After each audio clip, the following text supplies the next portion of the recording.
नमस्कार दोस्तों, स्वागत है आपका एग्जाम गुरुजी के वीडियोस में। जैसा कि थंबनेल से आप सभी को पता चल गया होगा कि ये जो वीडियो है, इस वीडियो में हम बात करने वाले हैं एक बहुत ही बड़ा मुद्दा वापस से खबरों में आ गया है कि एक लंबे समय के बाद, और उसके पहले भी एक आया था कि पूरे नियम बदले जा रहे हैं यूजीसी के, तो उस समय भी खबरों में आ गया था। इसके बाद वापस से आया हुआ है लगभग साल भर के बाद कि क्या यूजीसी को क्या किया जा रहा है, समाप्त किया जा रहा है। कई छात्रों के सुबह से लगातार फोन आ रहे हैं, व्हाट्सएप भी आ रहे हैं। जो हमारे यहाँ ऑलरेडी असिस्टेंट प्रोफेसर का कोर्स कर रहे हैं नेट जेआरएफ का, वो भी परेशान हो गए इस चीज को लेकर के, जिन्होंने कोर्स ज्वाइन कर लिया है। तो देखिए, कुछ चीजों को लेकर के जो आपके डाउट्स हैं उनको हम क्लियर करेंगे, लेकिन साथ ही साथ कुछ प्रश्न होंगे जिन प्रश्नों को हम आपके बीच छोड़ करके जाएंगे। ठीक है। तो खबर क्या है? खबर दरअसल ये है कि जो सरकार है, जो हायर एजुकेशन, आप सभी को पता है, आप क्योंकि आप इस एग्जाम की प्रिपरेशन करते हैं तो आपको पता है कि हमारा भारतवर्ष जो है संविधान के माध्यम से चलता है। हम लोग एक लोकतांत्रिक देश है।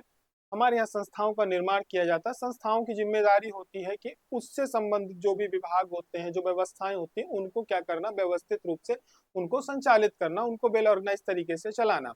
तो यूजीसी जो है हमारा हायर एजुकेशन की जितने भी हमारे विश्वविद्यालय होते हैं, कॉलेजेस होते हैं, प्रोफेसरों की नियुक्ति से लेकर सभी प्रकार की नियुक्तियां, डिग्रियां, हर चीज की, यूनिवर्सिटी कॉलेज वैलिड है कि नहीं है, कैसे क्या मिले, इनको सबको क्या करता है, वो कंट्रोल करता है, उन पर नजर रखता है, उनकी वैधता पे, हर चीज पे नजर रखता है। ठीक है। बहुत सारी चीजें वो करता है, लेकिन हम एक मोटी मोटी बात ऐसे ही, ये केवल स्टैटिक करता है। साथ में हमारे टेक्निकल एजुकेशन जो होता है उसमें आता है एआईसीटी, जो कि हमारे इंजीनियरिंग कॉलेज होती है। यूजीसी नॉन टेक्निकल को कंट्रोल करता है, एआईसीटी टेक्निकल को करता है। तो अब इन सभी संस्थाओं को क्या किया जा रहा है, समाप्त किया जा रहा है, और इनकी जगह एक नई संस्था खड़ी की जा रही है। ठीक है। तो अब किया क्या जा रहा है? किया ये जा रहा है, जो कि अभी क्या हुआ है हाल ही में, जो हमारे शिक्षा मंत्री हैं धर्मेंद्र प्रधान जी, इन्होंने क्या किया है कि पार्लियामेंट में इन्होंने एक जानकारी दी है। जानकारी क्या दी है? जानकारी इन्होंने ये दी है कि मिनिस्ट्री ऑफ हायर एजुकेशन के जो मिनिस्टर है भारत के, उन्होंने ये बोला है कि हम एक हायर एजुकेशन कमीशन क्या कर रहे हैं, एस्टेब्लिश कर रहे हैं। ठीक है। जो कि हायर HECI के नाम से जाना जाएगा, यानी higher education commission of India. ठीक है। भारतीय उच्च शिक्षा आयोग, इसकी स्थापना की जा रही है। जो कि एजुकेशन पॉलिसी नेप 2020 में इन्होंने कहा कि हमने उस पे जो हमें रिकमेंडेशन मिली थी कि इस प्रकार की एक संस्था होनी चाहिए, जहां पर क्या हो, सभी जो भी इससे टेक्निकल से रिलेटेड जो भी संस्थाएं हैं उनको क्या किया जा सके, उनको कंट्रोल कर सके। ठीक है। तो इन्हीं चीजों को लेकर के ये एक संस्था का निर्माण कर रहे हैं। नेप 2020 में इन्होंने मेंशन किया हुआ है कि ऐसी हमने नेप 2020 जो हमारी एजुकेशन पॉलिसी थी उस पे हमने मतलब हमें रिकमेंड किया गया था कि टेक्निकल एजुकेशन, हायर एजुकेशन, जो नॉन टेक्निकल एजुकेशन है, इन सब के लिए कॉमन संस्था होनी चाहिए। ठीक उसी प्रकार से जैसे इन्होंने नेशनल एलिजिबिलिटी टेस्ट के लिए बनाया हुआ है, क्या कहते हैं, नीट के लिए इन्होंने एक टेस्ट बना लिया, स्टेब्लिश किया है। ठीक है। मतलब अब क्या किया जाएगा? अब आगे चल के ये किया जाएगा कि जितने भी उच्च शिक्षा से संबंधित जो कि अथॉरिटीज हैं, उनको सबको एक कॉमन प्लेटफॉर्म से क्या कर दिया जाएगा, वो ऑपरेट करेगा। ठीक है। अब आप बैठकर ये सोचो कि ये सरकार क्या है, प्रयोगवादी सरकार रही है। इन्होंने बहुत सारे इस फील्ड में प्रयोग किए हैं। तो एक सवाल ये उठता है कि ठीक है, आप ये प्रयोग करने जा रहे हैं कि आप एक संस्था बनाएंगे जो कि टेक्निकल और नॉन टेक्निकल से लेके शिक्षा सभी, यानी यूजीसी, एआईसीटी और एनसीटीई, इन सभी को क्या करेगा, कंट्रोल करेगा। ठीक है। यानी यूनिवर्सिटी ऑफ ग्रांट कमीशन को, और एआईसीटी को, और national council of teacher education को, इन तीनों को क्या करेगा, ये कंट्रोल करेगा, यानी इनको चलाएगा। ठीक है। लेकिन आप ये बताओ कि आप इसी प्रकार से देश में पहले से ही आपने क्या किया है कि एक संस्था बनाई जो कि पूरे देश में आपके नीट जैसे एग्जाम ले रही है। नीट जैसे एग्जाम्स की, बाकी के एग्जाम्स की क्या स्थिति है, पूरा देश जान रहा है कि पेपर लीक हो रहे हैं। हमको लगता है नीट का ऐसा कोई एग्जाम नहीं होगा जब से संस्था बनी है कि वो सुप्रीम कोर्ट पे मैटर नहीं गया हो। किसी न किसी वजह से वो सुप्रीम कोर्ट में पे मैटर जा रहा है। ठीक है। आप कंट्रोल नहीं कर पा रहे। तो जो व्यवस्थाएं होती हैं व्यवस्थाओं को आप एक को ये सोचे कि एक सर्वोच्च संस्था सारी व्यवस्थाओं को क्या कर लेगी, कंट्रोल कर लेगी, ऐसा पॉसिबिलिटीज नहीं है। यदि ऐसा होता तो हमारे देश में केवल लोकसभा और राज्यसभा होती, सारे राज्यों को कंट्रोल करती, कह देती कि हम पूरे राज्य कंट्रोल कर लेंगे। क्यों विधानसभा का खर्चा हो रहा है, क्यों जा करके प्रधानी के चुनाव हो रहे? राजनीति के क्षेत्र में तो ऐसा नहीं हो रहा है कि संसद पूरे देश को चला लेगी, है ना। प्रधान के चुनाव में पैसा खर्च कर रहे हो आप, जनपद के चुनाव में खर्च कर रहे हो, जिला पंचायत में खर्च कर रहे हो, फिर आप विधानसभा में भी खर्च कर रहे हो।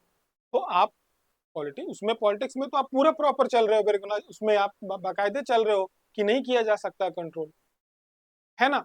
सभी जगह पे ये हो रहा है। तो आप एक ऐसी संस्था आप जिसमें आप भाई, पहले एआईसीटी चल रहा था जो कि केवल टेक्निकल एजुकेशन पे काम करता था, जहाँ पे टेक्निकल लोग बैठते थे, ठीक है, जिनको तकनीकी का ज्ञान होता है, तकनीकी शिक्षा से जुड़े होते हैं, वो लोग उस चीज के महत्व को उसको बहुत अच्छे से जानते हैं। मैं ये नहीं कहता हूँ कि यूजीसी वाले नॉन टेक्निकल नहीं जानते हैं, वाले नहीं जानते हैं, लेकिन दोनों क्या होता है कि जिस व्यक्ति का जो व्यक्ति उस परिवेश में रहा होता है, पढ़ाता है, अपना जीवन देता है, उसकी परफॉर्मेंस स्वाभाविक रूप से उस फील्ड में बहुत अच्छी होती है। जो नॉन टेक्निकल फील्ड में किसी फील्ड में अच्छा काम करता है, वो इंस्टीट्यूशन में अच्छी परफॉर्मेंस देता है, ये स्वभाव रहा है। अब जैसे एक नियम लेकर के आ रहे हैं कि हम विश्वविद्यालय के जो कुलपति हैं उसमें हम क्या करेंगे, जो इस ऑर्गेनाइजेशन से नहीं जुड़ा होगा, उसके लिए जरूरी नहीं है, वो कोई भी बन सकता। अभी तक क्या था, एक प्रोफेसर को ही विश्वविद्यालय का कुलपति बनाया जाता, लेकिन नए नियम लेकर के आ रहे हैं कि इसमें किसी को भी हम बना सकते हैं। लेकिन आप ये बताओ कि क्या प्रोफेसर की तुलना में जो उस बैकग्राउंड का व्यक्ति नहीं है वो अच्छी परफॉर्मेंस दे पाएगा? एक प्रोफेसर उस महाविद्यालय से लेकर के विश्वविद्यालय तक का उसको अनुभव होता है और एक एक चीज का अनुभव होता है, तो स्वाभाविक रूप से वो उस पर अच्छी परफॉर्मेंस करेगा।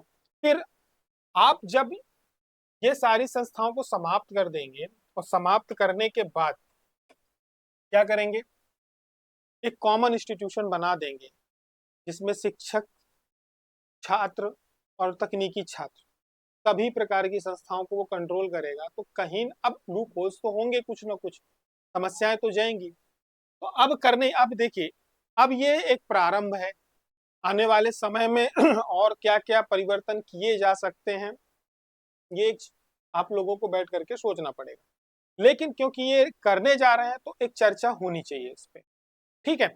तो सरकार की मंशा ये है, अभी बिल ड्राफ्टिंग उसकी चल रही है, संभावना ये है कि इस संसद सत्र पे हो सकता है ये लेकर के आ जाए, पॉसिबिलिटीज हैं। लेकिन ये सरप्राइज इस प्रकार से नहीं लाए जाने चाहिए, ठीक है, हमारा मानना है, व्यक्तिगत तौर पे मानना है, क्योंकि आपने पहले ही ऐसे प्रयोग किए हैं, उन प्रयोगों का कोई विशेष लाभ अभी तक देश को नहीं मिला है। वो विवाद में सुप्रीम कोर्ट गए ही गए हैं। नीट के सभी एग्जाम, जितने भी एग्जाम्स आप आज की डेट में सेंट्रल इंस्टीट्यूशन के माध्यम से ले रहे हो, तो ऐसे प्रयोग करने से पहले आपको पायलट प्रोजेक्ट कुछ लागू करने चाहिए, करके देखे जाने चाहिए। तो आगे देखते हैं सरकार क्या करेगी उस पर। लेकिन इस पे होगा क्या, देखिए इस पे होगा ये कि अब सरकार जो है एक बिल ड्राफ्ट कर रही है, ड्राफ्ट करने के बाद इसको संसद में लेके आएगी। और देखिए ऐसा है कि ये पास करना आसान है, इसके लिए कोई राज्यसभा में जा करके इसको पूरा कोई संवैधानिक संशोधन नहीं है कि इस पे पूरा उनको सब कुछ बदलना पड़ेगा, क्योंकि यूजीसी की जो भी स्थापना हुई वो भी एक बिल के माध्यम से हुई है। तो जिस प्रकार से आपने देखा होगा कि योजना आयोग को एक बिल के माध्यम से हटा करके नीति आयोग उसकी जगह पे ला दिया गया, ठीक है। और नीति आयोग आने के बाद एक चीज बस अच्छी हुई कि काफी सारे राज्यों के बीच में कंपटीशन का माहौल भी मिला है, तो हम उस पक्ष को हमें देखना चाहिए कि काम नो डाउट अच्छा काम कर रहा है नीति आयोग। इस समय हमारे यहाँ नवाचार बहुत अच्छे अच्छे लेकर के आ रहा है, एक हेल्दी कंपटीशन भी हो रहा है राज्यों के बीच में। तो ठीक इसी प्रकार से एक बिल है वो ड्राफ्ट किया जाएगा। बिल ड्राफ्ट का मतलब है उसकी पूरी रूपरेखा तैयार की जाएगी, उसको संसद पे क्या किया जाएगा, लाके रखा जाएगा। तो क्योंकि गवर्नमेंट यहाँ पर है ना, मेजोरिटी में है, तो संसद से स्वाभाविक रूप से लोकसभा से वो क्या करेगी, पास करवा लेगी और बिल को इंस्टॉल कर देगी, मतलब उसको लागू कर दिया जाएगा। लागू करने के साथ ही ये संभावना है कि एक इंस्टीट्यूशन तैयार किया जाएगा जो इन तीनों को करेगा। अब इसमें कुछ ना कुछ तो ये रखेंगे, क्योंकि 3 विभाग है तो इनको अलग अलग कुछ बनाना पड़ेगा, ठीक है। लेकिन जो प्रश्न है वो आप लोगों के बीच में ये छोड़ के हम जा रहे हैं कि आपको क्या लगता है कि इसका कोई लाभ होगा या नहीं होगा, ठीक है। साथ ही साथ देखिए ऐसा है कि सरकार लगातार इस क्षेत्र में बदलाव कर रही है, क्यों कर रही है, इस पे बैठ के आपको सोचना होगा। पहले क्या था, जो यूजीसी एग्जाम था बहुत कम नॉमिनल स्टूडेंट्स उसको देते थे। इस बार लगभग 7.5 लाख स्टूडेंट्स बैठे हैं, ठीक है, जिसमें से 3 या 4 हजार के लगभग लोगों को जेआरएफ मिला है। अभी जो रिजल्ट आया है उसमें 7.5 लाख स्टूडेंट्स में 4-4.5 हजार लोगों को जेआरएफ मिला है। पीएचडी वाले जो पास किए वो अलग हैं, बाकी के लोग अलग हैं, नेट वाले अलग हैं, ठीक है। तो ये लोगों को तो स्कॉलरशिप नहीं मिलती, सिर्फ जेआरएफ को स्कॉलरशिप मिलती है। 4.5 हजार के लगभग लोग हैं जितनी हमें जानकारी। अब यहाँ पे कंपटीशन का परसेंटेज भी, जो परसेंटाइल भी गया है जेआरएफ का 99.23 के लगभग गया हुआ है, पॉलिटिकल साइंस का हमने देखा था जो। तो कंपटीशन भी लगातार इस फील्ड में बढ़ रहा है, क्योंकि अब स्टूडेंट्स में एक तरह से आप ये कहिए इसको लेकर के थोड़ा सा जागरूकता आई है, यूजीसी को लेकर के, बाकी एग्जाम्स को लेकर के। तो कंपटीशन भी काफी अच्छा बढ़ रहा है, प्रिपरेशन भी बहुत अच्छी कर रहे हैं छात्र। तो आप सभी लोग जो लोग इसकी तैयारी कर रहे हैं, तो आप सभी को इस एग्जाम को सीरियसली लेना चाहिए। आप लोगों को ऐसे नहीं लेना चाहिए कि ठीक है चलो मैं सिविल सर्विस की तैयारी कर रहा हूँ तो एक जगह मैं यूजीसी का भी पेपर दे देता हूँ।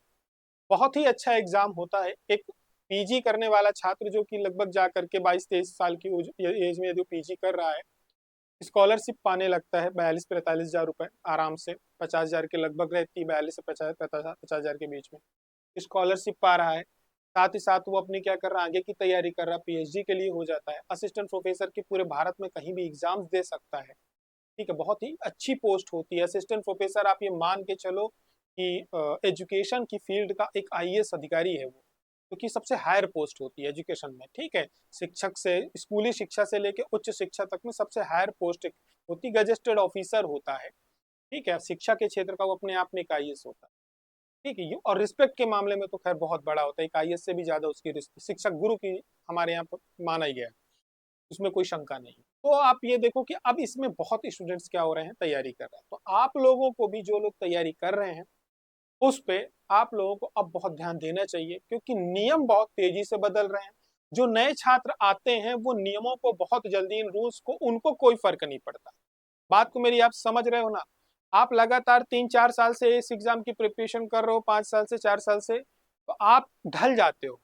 और जब नियम बदलते हैं तो सबसे ज्यादा प्रॉब्लम आपको होती है, क्योंकि आपको नए नियमों के अनुसार अपने आप को क्या होता है, परिवर्तित करना होता है। वहीं पे जो छात्र 2025 में या 26 में एंट्री करेगा, उसको उतनी मेहनत की आवश्यकता नहीं होगी। वो क्या करेगा, वो नए नियमों के साथ एंट्री करेगा, तो उसके लिए कुछ नया मतलब वैसा नहीं होगा, ठीक है। आपको समस्या जाएगी। मेरा यही कहना है कि अब इसको एक सीरियस रूप में आप लेना प्रारंभ करिए, और दिसंबर को यदि आप टारगेट कर रहे हैं तो काफी तेजी से उस पर काम करिए, क्योंकि बदलाव भी होंगे। तो ये मान के चलो, आप बदलाव ऐसे नहीं होंगे कि आपके खिलाफ होंगे, पर हो सकता है एग्जाम को और टफ किया जाए।